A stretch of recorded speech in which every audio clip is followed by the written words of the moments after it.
जिस व्यक्ति का ये सारा कारनामा था, उस व्यक्ति ने इन सब चीज़ों से किनारा कर लिया। आज तक आप सभी के सामने ये कहता रहा कि ये सारे की सारी जो घटनाएं हैं, ये जो ऑडियो क्लिप्स हैं, ये मुझे सोशल मीडिया के माध्यम से मिली।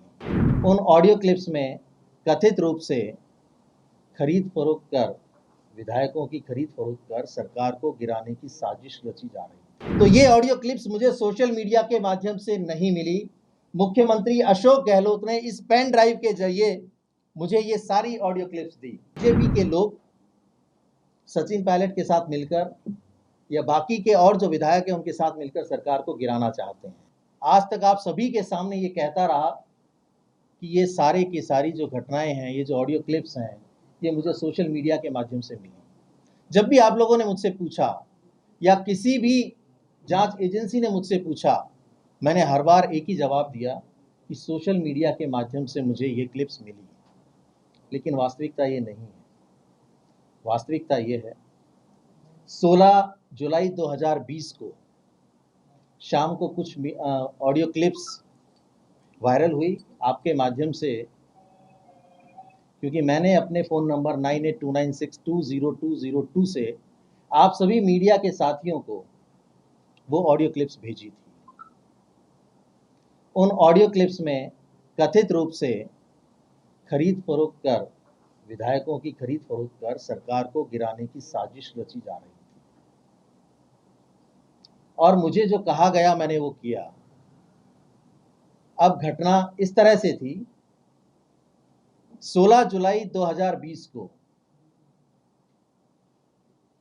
मुख्यमंत्री अशोक गहलोत जी होटल फेयरमाउंट आए थे, क्योंकि उस क्राइसिस के दौरान जो विधायक इस तरफ थे उन सभी को बाड़ेबंदी के रूप में होटल फेयरमाउंट में रखा हुआ था। और लगभग दोनों समय, सुबह और शाम, मुख्यमंत्री अशोक गहलोत वहां आते थे, बातचीत करते थे और ये उनका रूटीन था। 16 जुलाई 2020 को लगभग 3:30-4 बजे के आसपास वो होटल फेयरमाउंट से निकल गए। उनके जाने के 1 घंटे बाद उनके पीएसओ रामनिवास का मेरे पास कॉल आया कि आप तुरंत आइए मुख्यमंत्री निवास, मुख्यमंत्री जी आपको बुला रहे हैं। मैं वहाँ से 10 मिनट बाद निकला और सीधा मुख्यमंत्री आवास पहुँचा। चूँकि कूकस बड़ी दूरी पे स्थित है, आने में लगभग 1 से 1.5 घंटा लगता है। उस दौरान भी मेरे पास 3 से 4 बार रामनिवास के फ़ोन आए कि आप अभी तक पहुँचे नहीं। मैं तुरंत जब वहाँ पहुँचा तो मैंने देखा कि पिंक हाउस के चैम्बर में मुख्यमंत्री अशोक गहलोत मेरा इंतज़ार कर रहे हैं। जैसे ही मैं वहाँ पहुँचा, इस वाक्य को नोट कीजिएगा सभी, जैसे ही मैं वहाँ पहुँचा, मुख्यमंत्री अशोक गहलोत ने मुझे ये पेन ड्राइव और एक ये टाइप पेपर दिया। इस पेन ड्राइव में वो तीनों ऑडियो क्लिप्स थी जिसको मैंने आप सभी के माध्यम से जनता तक पहुंचाया। ये वो पेन ड्राइव है और ये वो एक स्क्रिप्टेड टाइप्ड पेपर है। आप सभी को याद होगा कि उस दिन मैंने ऑडियो क्लिप्स के साथ एक ये पेपर भी भेजा था। इस पेपर में कथित रूप से गजेंद्र सिंह शेखावत जी, जो तत्कालीन केंद्रीय मंत्री थे, दिवंगत हमारे विधायक भंवरलाल शर्मा जी और एक कोई संजय जैन, इन तीनों की बातचीत का हवाला दिया गया था। और इस पेन ड्राइव में ये सारी चीज़ें थी। पेन ड्राइव और ये पेपर देकर मुझे कहा कि तुरंत जाइए और मीडिया को ये ऑडियो क्लिप्स सर्कुलेट कर दीजिए। अब चूंकि पेन ड्राइव से तो सीधे सर्कुलेट नहीं किया जा सकता, मैं इस पेन ड्राइव को लेके तुरंत घर आया। घर आके मैंने इस लैपटॉप में इसको ट्रांसफ़र किया, तो अपने फ़ोन में लिया और उस फ़ोन के द्वारा आप सभी को, जो हमारे मीडिया के साथी हैं, उनको मैंने वो ऑडियो क्लिप्स सर्कुलेट की। तो ये ऑडियो क्लिप्स मुझे सोशल मीडिया के माध्यम से नहीं मिली। मुख्यमंत्री अशोक गहलोत ने इस पेन ड्राइव के जरिए मुझे ये सारी ऑडियो क्लिप्स दी और ये कहा कि मीडिया को आप सर्कुलेट कर दीजिए, और मैंने वो काम किया।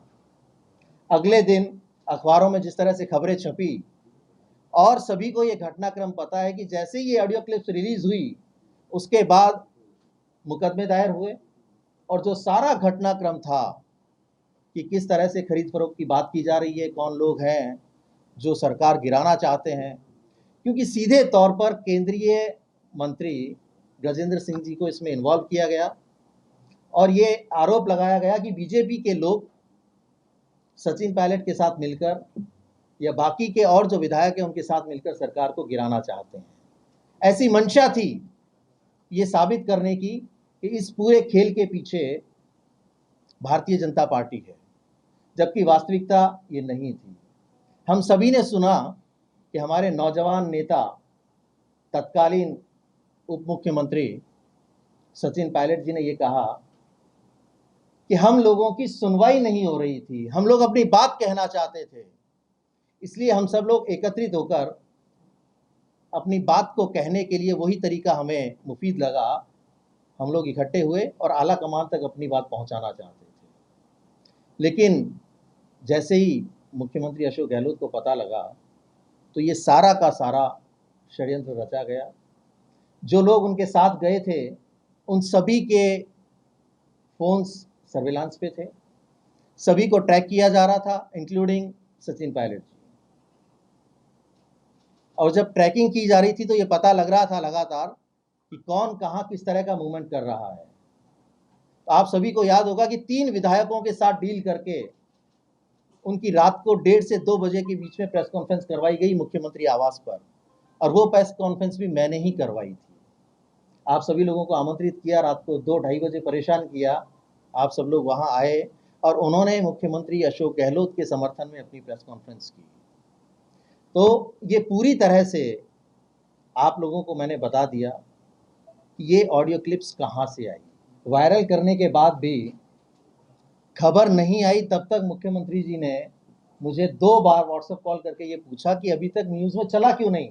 मैंने कहा साहब अभी भेजा है, थोड़ा सा समय लगेगा। और जैसे ही वो खबर आई तब मुझे पता लगा कि इन ऑडियो क्लिप्स में है क्या, अन्यथा मुझे ये तक पता नहीं था कि इसमें क्या है, ऑडियो क्लिप्स किस चीज़ से संबंधित हैं। मुझे डायरेक्शन दिए गए और मैंने उनकी पालना की। ये आपने अभी एक इस ऑडियो में भी सुना कि मुख्यमंत्री जी किस तरह से मुझे ये पूछ रहे हैं कि आपने वही काम में लिया जो मैंने भेजा था। मुझसे पूछ रहे हैं कि आपने वो हैंडसेट तो डिस्ट्रॉय कर दिया ना, जिससे आपने सारे मीडिया के साथियों को वो क्लिप्स भेजी थी। मैंने कहा वो मैंने डिस्ट्रॉय कर दिया। मुझसे मेरा वो हैंडसेट डिस्ट्रॉय करवाया। लैपटॉप इसलिए बच गया क्योंकि इसका सीधा इन्वॉल्वमेंट कहीं शो नहीं हो रहा था। मुझे ये कहा कि इसे किसी अन्य राज्य में भेज दो, आपने जिस क्लिप में सुना अभी, या इसे मेरे पास भिजवा दो, मैं आपको नया लैपटॉप दे दूंगा। साहब लैपटॉप की तो मुझे ज़रूरत है नहीं, लैपटॉप काफ़ी है हमारे पास। तो ये सारी की सारी चीज़ें, अब इससे बड़ा सबूत किसे चाहिए। 3 ऑडियो क्लिप्स थी, उनमें जो वार्तालाप थी वो स्पष्ट रूप से मुझे नहीं पता किसकी थी किसकी नहीं थी। मुझे ये पेपर दिया गया जिसमें ये लिखा हुआ था कि गजेंद्र सिंह शेखावत बात कर रहे हैं बाकी के लोगों के साथ।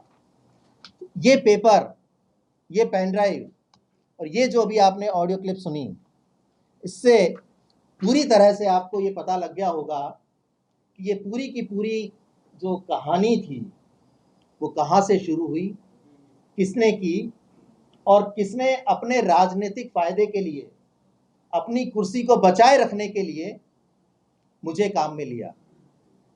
मैं अपने जो गुरु हैं, राजनीतिक गुरु जिनको मैं मानता था, बहुत ही साफ दिल के इंसान हैं। साफ दिल के इसलिए कि मुझे हर बार कहा करते थे कि तू मेरी तरह सबको काम में लिया कर। मुझे आज ये पता लग गया कि मैं कैसे काम में आ